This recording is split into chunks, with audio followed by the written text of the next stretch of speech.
Right, I've now glued the petrol pumps together.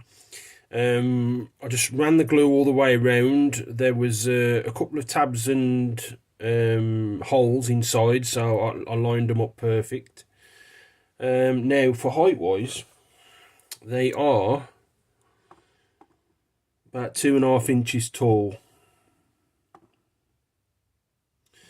I mean, my tallest zombie figure, which is the blue jean guy, he's about 2 inches tall. And they are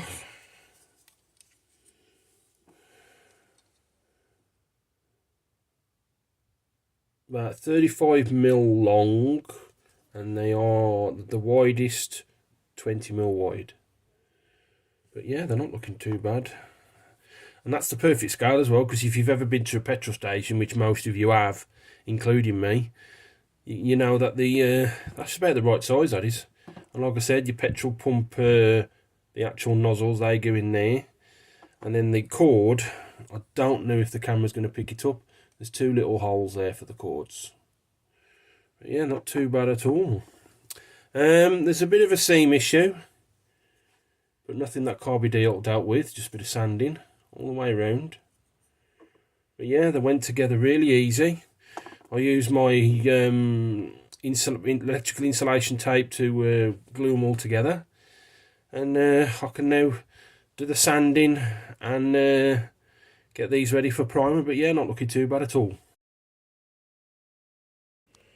Okay, welcome back. It's been a while since my last update, and I've been working on the actual diorama itself. I do apologise for my croaky voice. I've picked up a cold and a sore throat. It's not COVID, but I think it's that that MVC or whatever it's that MVC virus, that new virus that's going around. I've picked that up, so I've had it for over a week. So I've still been going to work, but like I said, it's not COVID, so don't worry about that. Right. When I'd left you, I was just about to do the petrol pumps that I bought from Mig-Ammo. So I glued those together, and then I sanded down the seam the best I could, and then I've primed them, and I've sprayed them since then in the Tamiya dark ghost grey. So that's what it looks like. See, I haven't sprayed the underneath in the dark ghost grey, that's in the primer grey. But they're looking really nice. There's still a bit of a seam, but it doesn't matter. I've got rid of most of the seam. Whoops, and there's the other one.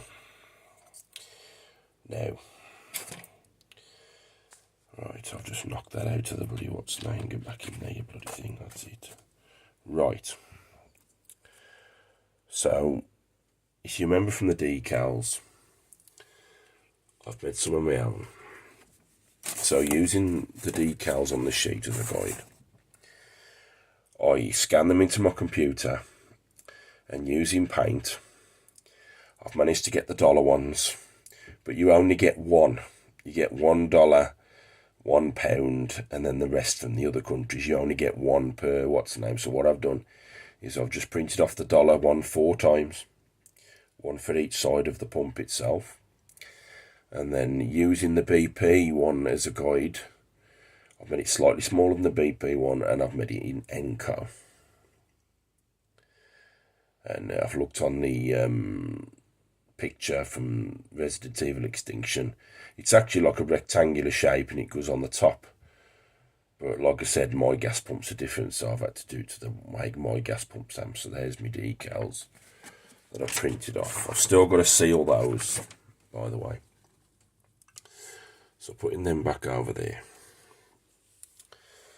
Right, so one of the first things I did is I made a little island in the pink foam. That's just temporary. I'm actually going to use my stiffer foam for that to make the island, but like I said, this is what it looks like.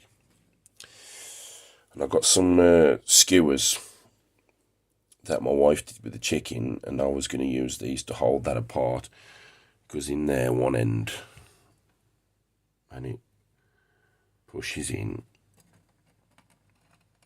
to a hole that I've made that side, but they've come out, and plus those skewers aren't long enough, so I'm going to have to get some longer square pieces and then put them in there to keep them apart. So what I did is I bought myself some 10mm thick foam, the styrofoam off eBay, 2 sheets, A4 size, and they cost me $7.99 for the 2 sheets. And I've cut out the shape, if you remember, like so it's thin that end, and then it goes down in a triangle, and it goes back up there. So that's what I've done. And then when I cut it out the first time, I realised that these weren't long enough. So what I did is I cut it in the middle, and my original mock-up. And then I got another piece of foam, cut that out, and extended it, glued them together with the Mod Podge. Let that dry. And then I've just got some household filler and tried to fill the gaps in the best I could with the seam line. And then I've made 4 little stanchions the same size. And then using a cocktail stick, or a toothpick as you guys in America call it, I just jabbed it all the way through. So it held it into place, and then I put my Mod Podge in and then just squeezed it together. And then using my little clamps, using my clamps, I held them together like that for 24 hours while the Mod Podge dried. And all the stanchions are looking really, really nice. Not bad at all. The only problem is one of the scissor clamps actually made a dent in the stanchion, so I've had to fill that in with the filler. But yeah, it stands up really nice. And then what I've done is I've just got a cocktail stick there, as you can see, and just jabbed it in my foam and then pushed that down. And eventually I'll put my glue underneath there and then hold it down, and that should glue to the foam really nice. This piece of foam here, or base foam, I had a really big parcel from one of our vendors for work, and I just thought that foam would be really nice for the base, so I brought it home. Excuse me. Right, so my building, using Google Maps as a guide for, measurements. Now, in the scene where she pulls up to the petrol station, you've got probably about 3/4 of the building with the pointed roof, and then 1/4 of the building with a flat roof. So I've done all my measurements, and then I glued all this together with Mod Podge. This is just some cardboard that I picked up from work. It was a proper big box, and I just cut it down, done all my measurements.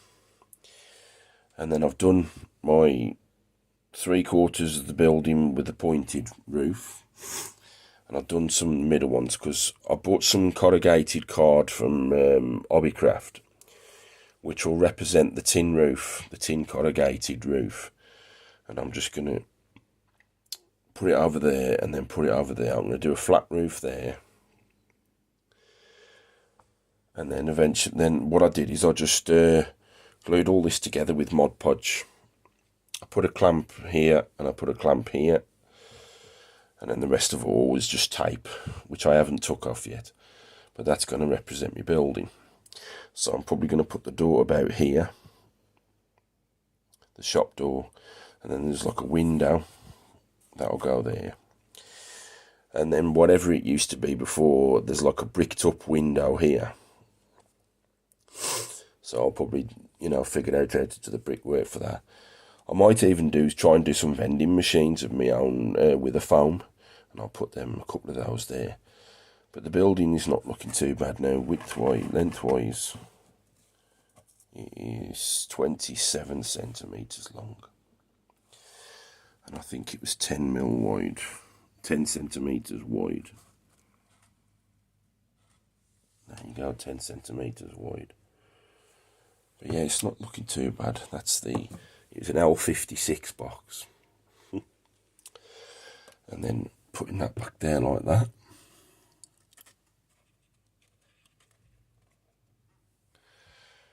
And that's where my building's going to sit. But yeah, it's not looking too bad.